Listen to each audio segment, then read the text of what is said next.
Next up we have Jim Williams with Mitsubishi Power Systems Americas. Mr. Williams is the Vice President responsible for the service, repair, and manufacturing operations of the Power Generation Service Division of Mitsubishi Power Systems, headquartered here in Central Florida. His role is that of operational oversight of the field service, repair, and manufacturing product lines for all Mitsubishi turbine generator equipment throughout the Western Hemisphere. With that, Mr. Williams. All right, thank you, Krista. Mitsubishi, most of you, when you hear that word, you probably think of, what, automobiles, plasma screens, whatever. Mitsu actually means three. Bishi means diamonds. That's the logo, 3 diamonds. And it's actually used by about 40 companies worldwide. Each have their own balance sheet, so each of them is autonomous, if you would. A few of us will collaborate, but Mitsubishi Power Systems America, we're part of a larger segment called Mitsubishi Heavy Industries, MHI. Some of you heard of that. Apologize for my voice, by the way. A little too much motorcycle riding in cold weather, but lots better than folks up north have right now. MHI is pretty diverse. We started as a shipbuilding corporation about 100 years ago, a little over that, and today we're about $32 billion in sales revenue annually worldwide. Many segments of it still continue with shipbuilding, continue with transportation, the heavy structures, bridges and so forth, as well as aerospace support, and power generation. Power generation is the segment that we are a wholly owned subsidiary of. In our power generation segment, we design and manufacture and service most of the components that we've talked about today, including the coal-fired boilers that we've talked about, nuclear, both primary and secondary side components, the steam turbine generators, much of the equipment that goes along with those power plants, and including the installation of those in many parts of the world. And as the market has changed globally, we've expanded our product line. We have in this business segment for us about 5,000 employees in our R&D group. They're seeking to both improve the existing products that we offer and then develop new ones, such as the renewables that we'll talk about in a few minutes. As a result, also, we've already mentioned what's going on in Asia and India. There's a lot of growth in those areas.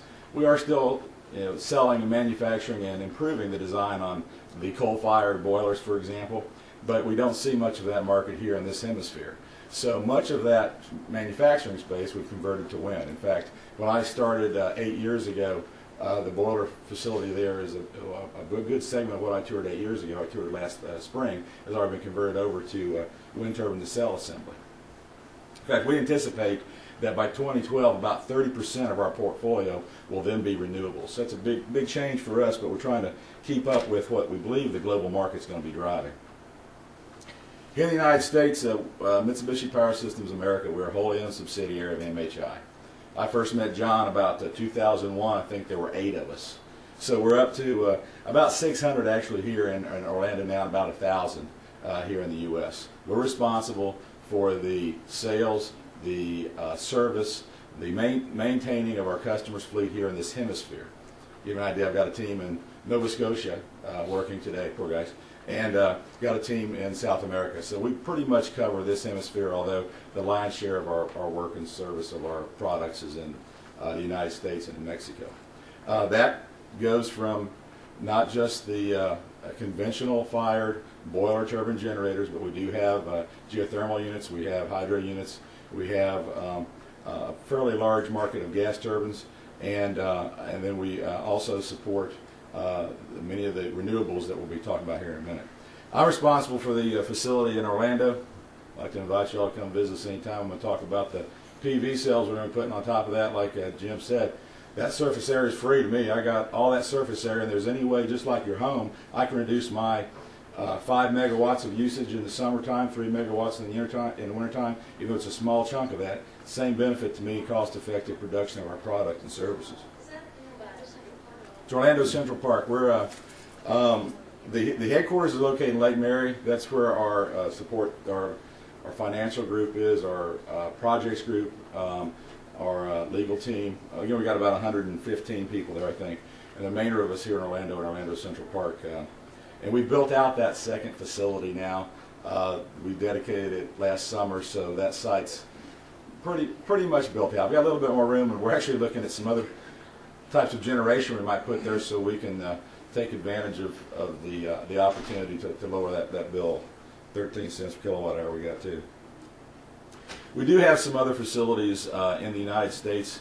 We have a joint venture with Cleantech in Juarez, and like was mentioned earlier, the biggest issue you've got with the wind turbines is transportation. These things, the rotor diameter of these things are a football field. You know, the towers, you start looking at things that are in hundreds of meters or 90 meters, the transportation is the issue. So you want to have to be in a position that you manufacture and prepare those near where the source is going to be. We are also looking at sites to have the tower manufacturing done there in the central portion of the United States. And just like we were talking earlier, Mr. Pickens is looking at sections of land out there that require, if you start looking at 1,000 megawatts or more, a lot of property out there. It's pretty easy to get to there in Texas if you're starting out nearby. Not as easy to get to if you're in British Columbia, for example. So we're looking at a site in the central states for that. We do have sales offices, and actually because the majority of our renewable product for wind turbine is the West Coast, our headquarters for our renewables is in Newport Beach, and that's where the support team for the installation, the supply chain, which is the biggest part of this is for anybody, is the supply chain development for the procurement team and all is out there, as well as the service team located. I think all of us realize that where we're at today, I think about 50% of our power is currently generated by not just fossil fuels, coal. And that we need to have a transition to get to where we're at to where we want to be. There's a number of ways to get there, and we offer some of those products, but it's not going to happen overnight. A lot of folks have heard about, IGCCs, coal gasification, integrated gasification products, and we do have one that's been operating in Japan since about 2007. It's a great product. It basically eliminates the CO2 emissions. So it takes you from that boiler turbine generator to a much cleaner operation. But what's it produce? Now you've captured the CO2. What do you do with that? Most of us have heard there's some projects even here in Florida that have been considered, but until there is a viable way to sequester that carbon, it's probably not going to happen overnight. It's not going to happen next year. I think it will happen, but you go to symposiums for other segments of the power industry. I was talking to some folks today. You got American Nuclear Society. You got other coal generation societies. You go to those and you see proposed solutions that look much like the infrastructure for our natural gas pipelines. I don't see that happening overnight for a long time. So once that's developed, I think these products will come around. It's very efficient, and it permits us to utilize that resource for a while. But I don't see that happening for a while, and we offer that. We do have that as a product that we discuss globally, but we don't have any here in the United States as yet that someone's come up to purchase. The second aspect of that is I think also most of us realize that unfortunately back in the 70s and 80s, most of the steel mill ironworks production in this country went away, especially the large ones.